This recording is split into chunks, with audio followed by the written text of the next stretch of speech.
Professor Michel aqui, começando mais uma videoaula, dessa vez aula de geografia com um momento de correção de atividades. A gente vai corrigir aí as páginas 100 a 105, então acompanha comigo para que você possa aí fazer uma correção bem legal, certo? Vamos lá. Página 100, nós iniciamos ali, revisando um pouquinho sobre a questão e algumas contribuições que nós adquirimos, de povos estrangeiros que vieram para cá através da imigração. Vamos ver aqui o textozinho falando aí sobre a história da pizza, beleza? Depois a gente vai responder aqui no livro. Vamos lá. A história da pizza. Cerca de 6.000 anos atrás, o que conhecemos hoje como pizza era apenas uma fina massa feita com farinha de trigo e água. Essa massa era consumida pelos hebreus e egípcios e era chamado de piceia, de onde veio o nome pizza. Quase 1.000 anos atrás, a piceia chegou à Itália, onde passou a ser preparada com queijo e temperos. Os italianos a comiam dobrada ao meio como um sanduíche. Cerca de 500 anos atrás, os italianos acrescentaram tomate à receita da piceia, que ficou mais parecida com a pizza que conhecemos hoje. Atualmente, diversos ingredientes podem se compor à receita da pizza. É possível saborear pizza de carne seca, de frango, de hortaliças, de frutas e até de sorvete. Aí ele pergunta o seguinte, primeira questão. O texto conta a história de qual alimento? Qual foi o alimento aqui que está aparecendo na história? Foi da pizza, não é isso? Segundo, quais expressões do texto indicam a passagem do tempo? Vamos lá. Quais são ali as expressões, os momentos que são colocados à fala do tempo, certo? Que indicam ali o tempo. 6.000 anos atrás, 1.000 anos atrás, 5.000 anos atualmente, tá certo? Essas aí são as expressões utilizadas para demarcar de qual tempo eu estou ali me referindo na história da pizza. Terceira questão. Numere os quadros ordenadamente, ordenando os fatos sobre a história da pizza. Então vamos ver. Qual seria aqui, seguindo aqui a página 100, certo? A ordem dos eventos. Primeiro, a invenção da massa, conhecida como piceia. Segundo, o acréscimo de queijo e temperos à piceia. Terceiro, o acréscimo de tomate à receita da piceia. E quarto, ali, diversos ingredientes passam a compor a receita da pizza, tá certo? E aí, você conhece alguma receita de pizza? Se sim, depois vai ter um trabalho aí para fazer, tá certo? Mas isso aí numa próxima aula. Vamos lá.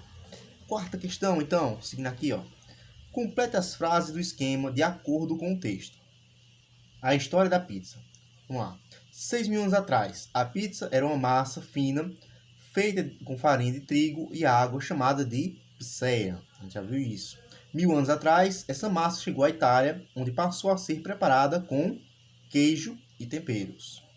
500 anos atrás, os italianos acrescentaram tomate à piceia, tornando-a mais parecida com a pizza de hoje, certo? Detalhe, pizza a gente escreve com 2 E's, tá bom?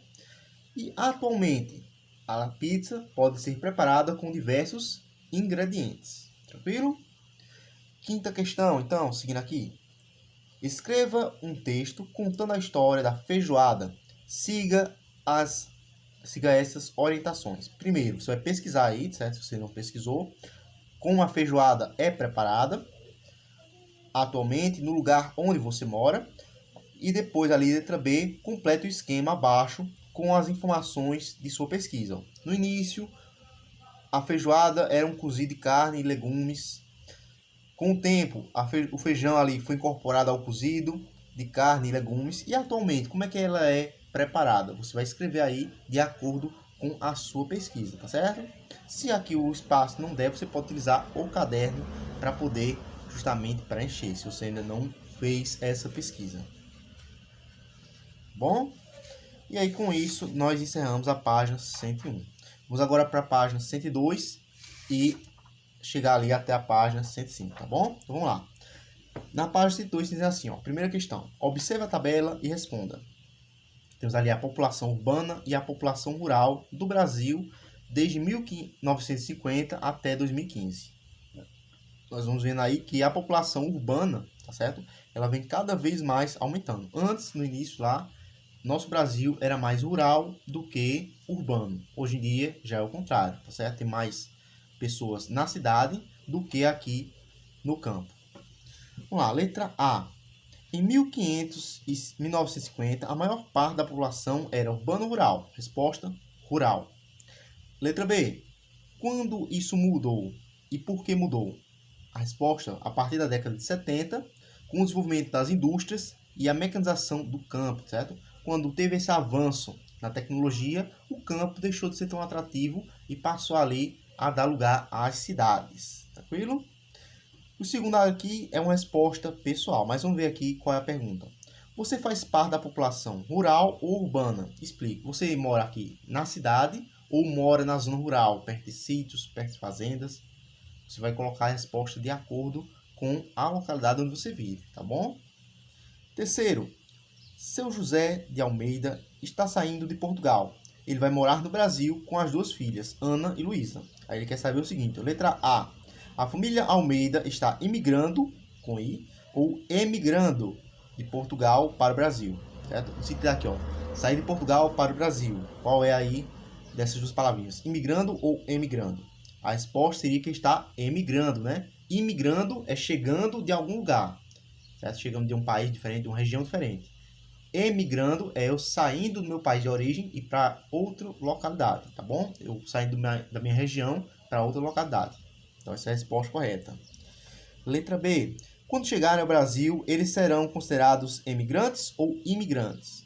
Resposta: eles serão imigrantes quando chegarem aqui no Brasil. Eles vieram de outra região. Letra C. Qual a diferença entre emigração e imigração? A resposta, já falei aqui, mas eu vou repetir, tá certo?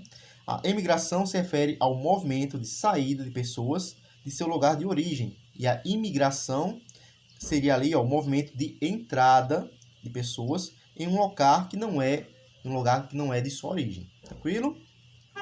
Quarta questão, então, seguindo aqui, ó. Como se calcula a densidade demográfica de um local? A resposta seria aqui que a gente vai dividir, ó, o número de pessoas, de habitantes, no caso, daquela região, pela área daquele território. Por exemplo, eu tenho aí, sei lá, 100 metros, um exemplo, de uma região, certo? Claro que 100 metros aí não é uma extensão aí muito grande para uma região assim real, certo? Assim, é só um exemplo. Eu vou dividir ali o número de pessoas que tem ocupando dentro daquele espaço, dentro daquela região, certo? Para que eu consiga aí justamente definir qual é o espaço por pessoa, tá bom? E aí eu consigo assim determinar a densidade demográfica. Quinta questão. Leia as informações sobre os estados do Amazonas e Alagoas, tá certo? Vocês têm aí os dois mapazinhos sobre cada um desses estados. Amazonas tem uma população de 3.889.000 habitantes, extensão territorial ali de 1.559.148 km². A densidade demográfica ali, ó, é de 2 habitantes por km², então é uma densidade bem baixa, tá certo? Já em Alagoas, a população é de 3.326.000, ou seja, é menor do que Amazonas. A extensão territorial é de 27.848 km², certo? É uma extensão menor. E a densidade demográfica é de 119 habitantes por km², ou seja, uma população muito maior dentro de uma área menor, tá bom? Mesmo que a população total aí seja ainda comparada com a Amazonas, bem pequena, certo? Ele quer saber o seguinte: qual dos dois estados tem a maior densidade demográfica? Resposta vai ser Alagoas, certo? Ele tem mais gente dentro ali de um mesmo km². Letra B. Alagoas e Amazonas têm aproximadamente o mesmo número de habitantes. Explique por que a densidade demográfica de um é maior que o outro. A resposta é porque o território, certo, do Amazonas e de Alagoas é diferente.